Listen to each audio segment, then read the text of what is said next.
Wow na wow guys. Try nyo at home. Madali lang siya lutuin. Very easy. Shrimp. Wow.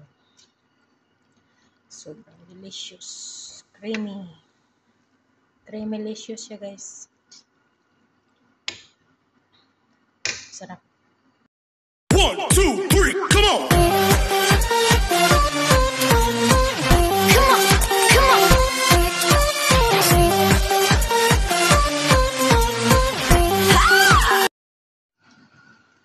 Guys, luto tayo ng hipon na spaghetti. Spaghetti ng hipon. Nilagay ko dito yung dahon na yan is dahon ng olive.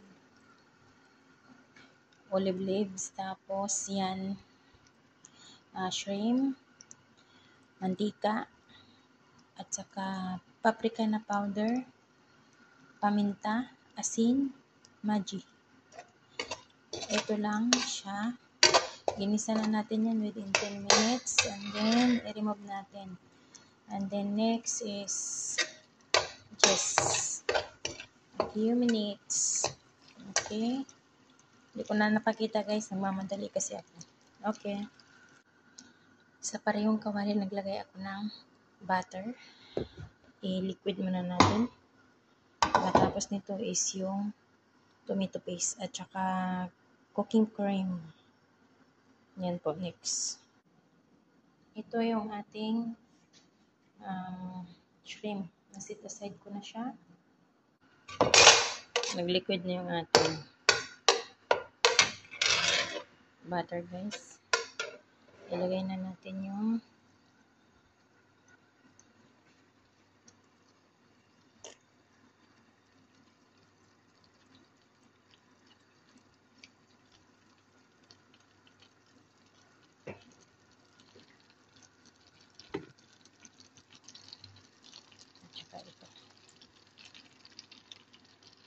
ito yung tomato paste na pure. Sa tomato paste na yung nauna kanina nilagay ko. Tomato paste lang talaga siya. And then,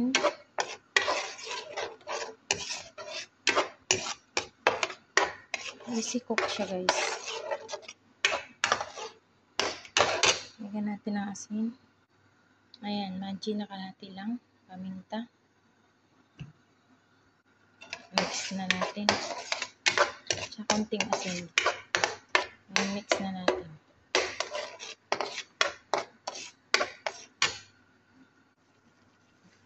Kumulo na yung ating tomato.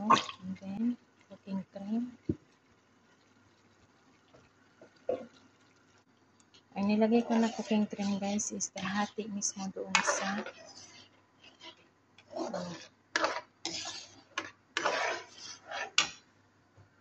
kalahati mismo dito. 1 liter. Ayan.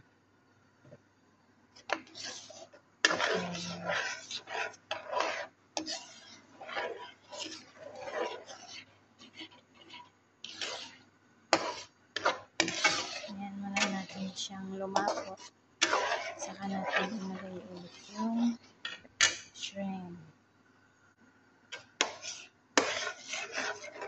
Dagdag ako ng pure na tomato paste. Tomato. Para maparami ko at ilagay ng cooking cream. Ilagay na natin yung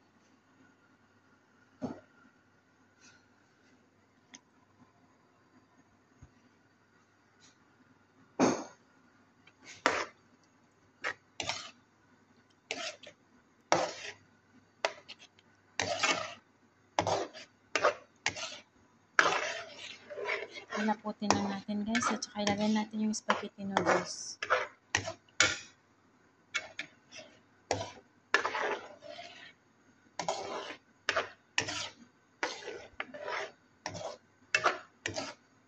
Turuan lang natin yun.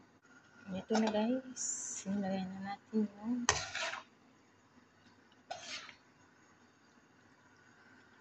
makarong na. Ay, spaghetti pala. Sobrang ng kuan. So, ayan.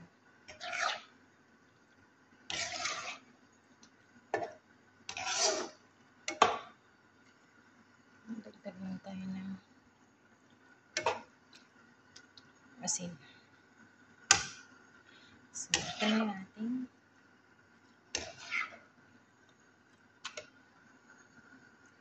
enjoy your meal. Wow! Sarap ng ating spaghetti shrimp with cooking cream. Guys. Sobrang tasty.